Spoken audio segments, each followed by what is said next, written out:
Assalamualaikum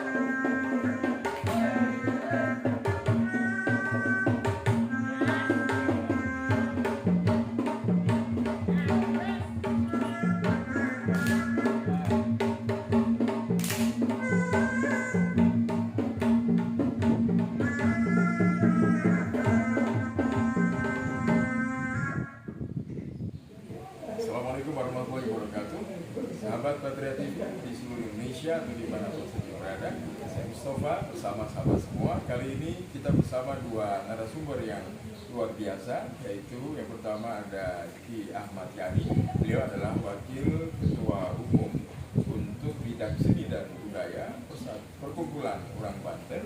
Dan yang kedua narasumber kita ada Bung GS Ashok Kumar. Beliau ini adalah sebagai Ketua Harian Perhimpunan Hotel dan Restoran Indonesia, juga sebagai auditor sertifikasi hotel bintang 1 dan 5, juga sebagai Ketua Dewan Pembina Utama IT Pusat. Dan hari ini bersama kita, yang pertama kita akan langsung saja mendengarkan dari suaranya Ki Ahmad Yani. Ki Ahmad Yani terkait dengan budaya Banten dan juga budaya Baduy. Yang pertama saya kira secara umum budaya Banten itu seperti apa? Ya, budaya ini kan terdiri dari beberapa unsur. Ada istiadat, tradisi, makanan, pakaian, bangunan, dan sebagainya. Jadi setiap daerah memiliki ciri khas dan budaya masing-masing. Juga demikian juga dengan Banten. Artinya, apakah ada pertanyaan? Apakah suku Banten itu ada? Ada. Dan sudah berlangsung sejak lama. Artinya, karena Banten sebagai daerah yang bergumul dengan bangsa-bangsa internasional jauh sebelum Masehi, bahkan di abad 1 Masehi ini, maka akulturasi budaya di Banten ini sangat luar biasa sekali dibandingkan akulturasi budaya luar di daerah lain selain Banten di Indonesia. Ya, memang tidak menonjol, tetapi ciri khas itu masih ada dan kental. Baik. Kemudian saya ke Bung GS Ashok Kumar. Nah, ini beliau luar biasa, kopiahnya, kacamata hitam, dan juga ada sedikit brewok ya. Ya, terkait dengan konsep pariwisata di Banten ini secara umum seperti apa, Bung Ashok? Memang kalau kita bilang pariwisata ya, pariwisata itu dia semuanya sudah menyentuh pariwisata semua. Ya. Itu yang kita suka. Kami selalu menyampaikan bahwa itu ada sustainable tourism element ini buat satu-satunya yang bisa mengentaskan kemiskinan itu hanya pariwisata. Dia makin dikelola, dia makin ini, dia makin indah, makin cantik. Kalau ini bumi habis, itu semua habis nanti. Jadi satu. Jadi kalau kita bicara pariwisata sekarang, kita bangga juga dengan pariwisata.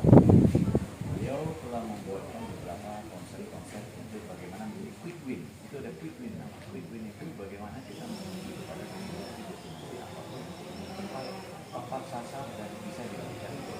Nah di situ kami melihat, nah cuma di sini yang kami lihat bahwa dari saya dengan model dan restoran dan kita tadi sendiri dan juga pengusaha produksi itu masih belum satu jalur ya.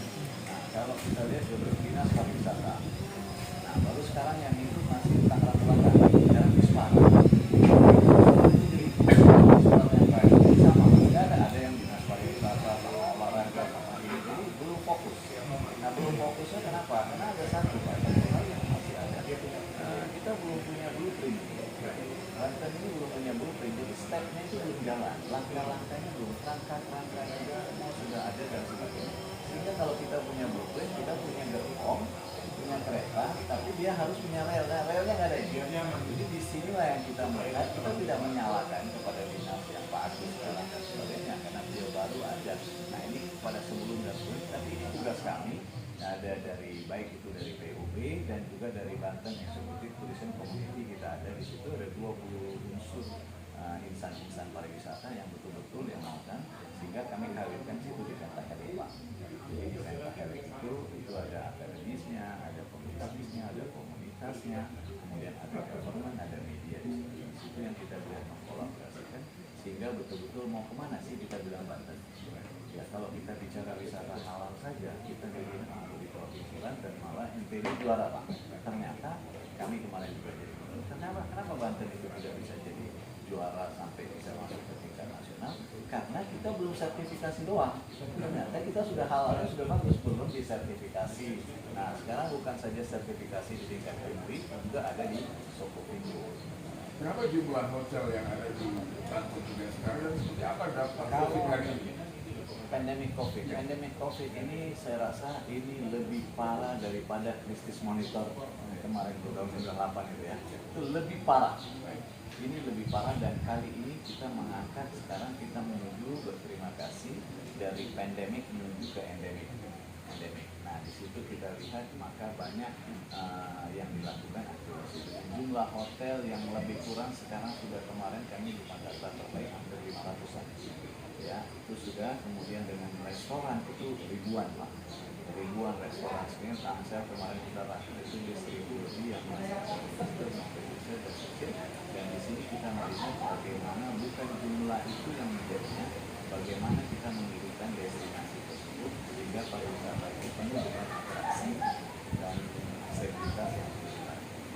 Oke, baik. Kemudian ke Ki Ahmad. Ya, bagaimana dari masyarakat Banten sendiri terkait dengan budaya yang ada di Banten ini? Saya dalam terkait fokus mereka, keterpanggilan mereka untuk merasa memiliki. Ya, sebagai bangsa yang menghargai budayanya sendiri, artinya bukan bangsa yang peduli terhadap menjaga identitas dan harga diri. Budaya di sini, budaya Banten itu menjadi salah satu objek dan daya tarik wisata sebetulnya yang bisa kita kembangkan, sehingga pariwisata kita juga akan tumbuh secara kekhasan, original. Inilah Banten kan. Seperti halnya objek daya tarik wisata kita punya Baduy. Nah, Baduy ini kan salah satu komunitas adat Sunda Buhun, artinya dari komunitas Sunda tertua yang ada di kita. Ini kehidupannya sudah berlangsung cukup lama dan dilestarikan. Di sisi lain dari sisi kesenian juga kita punya debus yang merupakan ciri khas yang paling domain dikenal oleh masyarakat Indonesia pada umumnya. Itu merupakan daya tarik dan daya tarik wisata yang bisa kita kembangkan. Dan sebetulnya tradisi kebudayaan itu sendiri kalau kita kemas dengan baik, kemudian kita kolaborasikan untuk pengembangan pariwisata daerah, ini akan membantu juga terhadap ekonomi masyarakat Banten. Artinya beda dengan tambang dan sebagainya. Kalau ini tidak akan habis sebetulnya kan gitu kan. Nah ini sebenarnya yang perlu dipikirkan salah satu blueprint tadi yang digadang oleh Banten Executive Tourism Community ini. Ada pesan untuk masyarakat Banten dan kepada seluruh masyarakat Indonesia terkait khusus untuk bisa datang ke Banten? Ya, saat ini pandemi sudah menjadi endemi dan mudah-mudahan juga ini sudah akan berakhir. Maka ayo ke Banten. Tidak perlu takut dengan kondisi keamanan, ketertiban dan sebagainya, karena di Banten sudah sangat terjamin pelayanannya dan kita juga akan terus berusaha meningkatkan kualitas barangkali, terutama di sisi kebudayaan yang saya bidangi. Ini akan kita kembangkan lagi, kita eksplor hingga masyarakat kita mengenal, bahkan masyarakat dunia juga mengenal keaslian budaya kita. Salah satunya di kawasan halal wisata Baduy Outbound yang saat ini kita sedang berada. Ya, saya pikir ini satu gagasan yang baik sekali, di mana wisata halal ini memang menjadi brand internasional tentunya yang bisa kita jual dan sangat menguntungkan. Seperti halnya Baduy Outbound ini dengan aktivitas yang saya lihat hampir setiap hari ramai dengan berbagai kegiatan, baik dari pelajar, pengusaha dan sebagainya, menggunakan lokasi yang natural ini. Agar dunia perhotelan dan restoran terus semangat, khususnya Banten, apa pesan Bang Aswad untuk kita semua? Kami mengharapkan sampai hari ini semua penjualan, semua pemasaran yang dilakukan adalah kreativitas dari kita. Kami hanya minta kepada pemerintah agar komitmen bagaimana dia bisa mendatangkan wisatawan mancanegara. Kalau Wisnus kita sudah kuat, wisatawan Nusantara kita. Jadi government involvement itu merupakan satu tatanan yang mana ya baik daripada pimpinan tertinggi sampai ke semua eksekutif, legislatif, dengan sekarang kita bersatu dengan masa PDB kita bersatu Pak.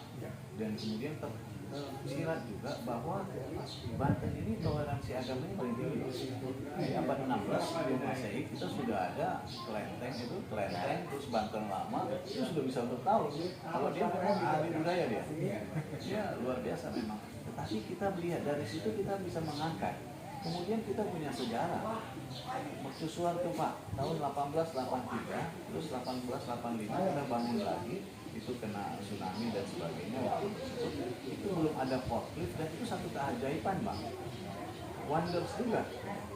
17 lantai tidak ada pakai eskalator, nggak punya forklift untuk mengangkat tinggi, tapi sudah ada dengan bau tinggi. Itu salah satu. Kita harus eksplor ini bagaimana kalau betul-betul dinas pariwisata kita betul-betul pariwisata kita mau maju, kita harus bersatu. Kalau kita bersatu kita akan buat setiap kabupaten kota mempunyai destinasi, mempunyai atraksi dan sebagainya. Ada yang tidak punya destinasi tapi dia punya SDM. Ya, Singapura tidak punya SDA Pak, sumber daya alam, tapi SDM-nya kuat. Maka Banten kita lebih kuat, kita akan lebih smart. Sustainable tourism. Baik, terima kasih Bung Ashok, thanks for your time. Terima kasih juga Kiai atas waktunya. Demikian sahabat Patria TV di seluruh Indonesia dimanapun saja berada, wawancara singkat kami bersama kedua narasumber yang telah memberikan pemaparannya kepada kita semua terkait pariwisata di Banten serta budaya di Banten. Saya Mustafa, terima kasih, selamat dan sukses untuk kita selalu.